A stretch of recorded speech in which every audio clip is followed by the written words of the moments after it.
Freddy के पास 3 Pokemon बचे हुए थे, वहीं पर ऐश का म्यूटू अभी भी डटा हुआ था। अगर फ्रेडी किसी सुपर स्ट्रॉन्ग पोकेमॉन को बाहर नहीं निकालता तो उसका जीतना मुश्किल लग रहा था। फ्रेडी अपने 5वें पोकेबॉल को बाहर निकालता है और कहता है कि अब मेरी सारी उम्मीदें तुम पर है, तुम म्यूटू के पावर को मैच कर सकते हो, अभी बाहर आ जाओ। फ्रेडी पोकेबॉल को टॉस करता है जिसमें से बाहर आता है एक शाइनी डिटो। मिस्टी कहती है अमेजिंग, एक डिटो ये म्यूटू का रूप ले सकता है और उसके तरह अटैक्स भी कर सकता है। फ्रेडी कहता है डिटो अभी ट्रांसफॉर्म करो। डिटो ट्रांसफॉर्म करता है और चेंज हो जाता है म्यूटू में। इतना ही नहीं, उसने म्यूटू के अटैक्स भी कॉपी कर लिए थे और अब फ्रेडी अपने डिटो को साइकिक अटैक यूज करने के लिए कहता है, जिससे वो ऐश के म्यूटू को कंट्रोल करना स्टार्ट करता है और जमीन पर पटक देता है। इससे म्यूटू को डैमेज पड़ता है, पर म्यूटू भी पीछे नहीं हटने वाला था। वो भी साइकिक अटैक का यूज करता है डिटो पर और उसको कंट्रोल करना स्टार्ट कर देता है। डिटो म्यूटू के पकड़ से छूटने की कोशिश करता है पर वो छूट नहीं पाता और फाइनली म्यूटू फुल फोर्स के साथ डिटो को जमीन पर पटक देता है। इस अटैक का इम्पैक्ट डिटो के अटैक से 100 गुना ज्यादा था। इस अटैक के लगने के बाद डिटो म्यूटू के फॉर्म से अपने बेस फॉर्म में आ जाता है, यानी कि वो हार चुका था। एक ही अटैक डिटो को डिफीट करने के लिए काफी था। फ्रेडी के लिए चीजें और भी ज्यादा खराब होते जा रही थी। वो अपने डिटो को पोकेबॉल के अंदर वापस लेता है। अब उसके 5 पोकेमॉन्स हार चुके थे और सिर्फ 2 पोकेमॉन्स बाकी थे। सभी लोग फ्रेडी के अगले पोकेमॉन का वेट कर रहे होते हैं और तब ये काफी शॉकिंग चीज होती है। फ्रेडी बैटलफील्ड पर एक रेड कपड़ा फेंक देता है, यानी कि उसने बैटल में हार मान ली थी, जबकि उसके पास अभी भी 2 पोकेमॉन्स बाकी थे। ऐश कहता है क्या हुआ फ्रेडी, तुमने हार क्यों मान ली? मुझे लगा था कि तुम्हारे 2 पोकेमॉन्स काफी स्ट्रॉन्ग होंगे और तुम कमबैक करने के लिए रेडी होगे। फ्रेडी काफी इमोशनल होता है और कहता है कि सच बताओ तो मैंने तुम्हारे म्यूटू को डिफीट करने के लिए अपने सबसे स्ट्रॉन्ग पोकेमॉन्स को ऑलरेडी यूज कर लिया है। मेरे बाकी 2 पोकेमॉन्स नॉन लेजेंडरी है और वो उतने स्ट्रॉन्ग नहीं है। मैं इनको आमतौर पर शुरू में यूज किया करता था।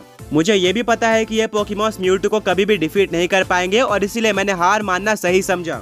आज तक मैंने इतने स्ट्रॉन्ग पोकेमॉन ट्रेनर से फाइट नहीं करी थी और मैं अपने आप को ही सबसे स्ट्रॉन्ग समझता था। पर अगर कोई पोकेमॉन ट्रेनर इस तरह से तुम्हें डोमिनेट करे तो वहाँ पर मैं हार मानना ही पसंद करूंगा। अगर म्यूटू मेरे 7 पोकेमॉन्स को डिफीट करता तो ये काफी शर्मनाक होता। ये सुनकर ऐश और उसके फ्रेंड्स भी इमोशनल हो जाते हैं। ऐश फ्रेडी की तरफ आगे बढ़ता है और कहता है कि मैं तुम्हें अप्रिशिएट करता हूँ। आज तक मैंने बहुत सारी बैटल करी है और कोई भी ऐसा पोकेमॉन ट्रेनर नहीं था जिसने बैटल कंप्लीट होने से पहले ही हार मान ली। तुमने अभी तक 5 पोकेमॉन्स का यूज किया है और उसमें से भी 2 लेजेंडरीज थे। तुम सच में एक पावरफुल पोकेमॉन ट्रेनर हो। ब्रॉक ऐश के बात से एग्री करता है और कहता है कि हाँ, फ्रेडी अभी तक अनडिफीटेड भी था। दिक्कत यह है कि उसके सामने गलत पोकेमॉन ट्रेनर आ गया और अब उसकी अनडिफीटेड रहने की स्ट्रीक टूट चुकी है। फ्रेडी अपने घुटनों पर बैठ जाता है और कहता है कि मैं बिलीव नहीं कर सकता हूँ कि मैं हार गया हूँ। मुझे लगा था कि कोई भी पोकेमॉन ट्रेनर मुझे डिफीट नहीं कर पाएगा और आज तक मैं सारे पोकेमॉन ट्रेनर्स को डोमिनेट किया करता था। ऐश फ्रेडी से हैंडशेक करता है और बोलता है कि तुम्हें निराश होने की जरूरत नहीं है। तुम्हारी पोकेमॉन टीम सच में सॉलिड है। एक pseudo legendary Pokemon Dragonite, 2 legendary Pokemon यानी कि हीटरैन और रेजिलेगी, डिटो जो कि किसी भी स्ट्रॉन्ग पोकेमॉन में ट्रांसफॉर्म हो सकता है, वहीं पर जोरवाग जिसकी फ्रेंडशिप तुम्हारे साथ काफी अच्छी है और वो इल्यूजन बनाकर अपोनेंट पोकेमॉन ट्रेनर को डरा भी सकता है। वेल, मैंने अभी तक बहुत सारी बैटल करी है, मुझे काफी एक्सपीरियंस हो चुका है, इसलिए ये चीजें मुझे नहीं डराती है। बट मैं गारंटी दे सकता हूँ कि अगर तुम पोकेमॉन लीग में पार्टिसिपेट करते हो तो इस पोकेमॉन टीम के साथ तुम ना ही सिर्फ पोकेमॉन लीग को जीतोगे बल्कि पोकेमॉन चैंपियन भी बन सकते हो। काफी कम पोकेमॉन ट्रेनर्स के पास इतनी सॉलिड टीम होती है और इसी बीच में तुम्हें काफी एक्सपीरियंस भी मिलेगा। ट्रैवल करते हुए तुम्हें कुछ और स्ट्रॉन्ग लेजेंडरी पोकेमॉन्स देखने को मिलेंगे जिनको तुम अपने टीम में भी ऐड कर सकते हो। फ्रेडी ऐश की तरफ देखता है और कहता है क्या तुम सीरियस हो? आज तक मैंने ट्रैवल करने के बारे में नहीं सोचा था, पर इस बैटल के बाद मैं सोच रहा हूँ क्या मुझे सच में अपनी जर्नी स्टार्ट कर देनी चाहिए। आगे बढ़ने से पहले पिछले पोके क्विज के विनर्स ये रहे एंड आज का क्वेश्चन ये है कि ये पोकेमॉन कौन से 2 पोकेमॉन्स का फ्यूजन है। ऐश कहता है बिल्कुल, तुम में पोटेंशियल है और तुम्हें अपनी जर्नी स्टार्ट करनी चाहिए। अगर तुम्हें कभी भी जरूरत पड़े तो तुम मुझसे मिल भी सकती हो। फ्रेडी खड़े हो जाता है और कहता है कि बैटल से पहले मैंने तुमसे काफी बुरी तरीके से बात करी थी। मैंने तुम्हें पोकेमॉन मास्टर मानने से भी मना कर दिया था, बट इन सब के बाद भी तुमने मेरी काफी मदद करी और अच्छे से बात करी। मेरे मन में तुम्हारे लिए रिस्पेक्ट काफी बढ़ चुकी है और तुम सच में एक पोकेमॉन मास्टर हो। ऐश एक स्माइल देता है और कहता है कि मुझे तुम्हारा ये बिहेवियर ज्यादा अच्छा लगा, इसी तरह से पोकेमॉन ट्रेनर से बात करना। और हाँ, मैं तुम्हें पोकेमॉन वर्ल्ड चैंपियन लीग या फिर पोकेमॉन मास्टर चैंपियनशिप में अपने अगेंस्ट कम्पीट करते हुए देखना चाहता हूँ। फ्रेडी ने ऐश से काफी कुछ सीखा था। दोनों आखिरी बार एक हैंडशेक करते हैं और एक दूसरे को गुड बाय कर देते हैं।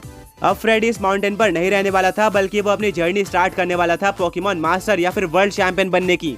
अब वो ऐश के साथ माउंटेन से नीचे उतरना स्टार्ट करता है। सभी लोग माउंट मून के केव को पार करते हुए पोकेमॉन सेंटर पहुंच जाते हैं, जहां पर 100 से ज्यादा पोकेमॉन ट्रेनर्स के पोकेमॉन को फ्रेडी ने इंजर्ड करके रखा था। सभी लोग फ्रेडी को देखकर शॉक हो जाते हैं क्योंकि फ्रेडी कभी भी माउंटेन से नीचे नहीं आया करता था। ऐश कहता है कि मैंने फाइनली फ्रेडी को डिफीट कर दिया है और अब फ्रेडी अपनी जर्नी स्टार्ट करने वाला है। ऐश पूरे बैटल को शॉर्ट में एक्सप्लेन करता है और सबको पता था कि ऐश इसी तरह से फ्रेडी को डोमिनेट करेगा। फ्रेडी का घमंड भी टूट चुका था। वेल, फ्रेडी अपने ड्रैगनाइट को बाहर निकालता है और कहता है कि मैं कैंटो लीग में पार्टिसिपेट करने जा रहा हूँ, उसके लिए मुझे बैजेस को कलेक्ट करना होगा। ये कहकर फ्रेडी वहाँ से चले जाता है और ब्रॉक कहता है ऐश इसी के साथ तुम्हारा सेकंड टास्क भी कंप्लीट हो चुका है, जो कि सच में काफी इजी था। तुम्हारे म्यूटू ने तो बिना किसी एफर्ट के फ्रेडी को डिस्ट्रॉय कर दिया। ऐश कहता है मैंने और मेरे पोकेमॉन्स ने काफी ट्रेनिंग करी है एंड इसी के चलते ये सब पॉसिबल हो पाया है। वेल, वो सब छोड़ो और बताओ कि थर्ड टास्क कौन सा है। ब्रॉक टास्क लिस्ट को बाहर निकालता है और कहता है फाइनली वो टास्क आ चुका है जिससे तुम सबसे ज्यादा डर रहे थे। हाँ, 9 लेजेंडरी पोकेमॉन्स को रिलीज करने का। ये सुनकर ऐश बहुत ही ज्यादा नर्वस हो जाता है। अभी तक तो चीजें काफी स्मूथ चल रही थी, पर तभी सहीना को याद आता है कि ओल्ड मैन ने ऐश को एक बॉक्स दिया था।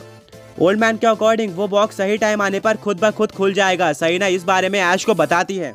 ऐश रिप्लाई करता है हाँ, मैं तो उस बॉक्स के बारे में भूल ही गया था। ऐश अपने बैग से उस बॉक्स को बाहर निकालता है। बॉक्स काफी टाइट था और खुलने का नाम नहीं ले रहा था। तभी ब्रॉक उस बॉक्स को अच्छी तरीके से देखता है। वहाँ पर लिखा हुआ था कि अगर तुम्हें इस बॉक्स को ओपन करना है तो इन 3 पॉइंट्स का आंसर देना होगा, जिससे पता चलेगा कि बॉक्स सही इंसान के हाथ में है और बॉक्स अपने आप खुल जाएगा। बॉक्स फर्स्ट पॉइंट को रीड करता है जहाँ पर लिखा हुआ था कि इस बॉक्स के ओनर यानी कि ओल्ड मैन के 3 पोकेमॉन्स का नाम बताओ। ऐश कहता है ये तो काफी इजी है। सबसे पहला है ओल्ड मैन का सिग्नेचर पोकेमॉन यानी कि एक्लिप्सर एक्स, जो कि one of the most powerful Pokemon है। सेकंड पोकेमॉन की बात करें तो वो है Soul Wire. And third Pokemon ये तो मुझे याद नहीं आ रहा है, शायद से वो कोई वाटर टाइप पोकेमॉन था।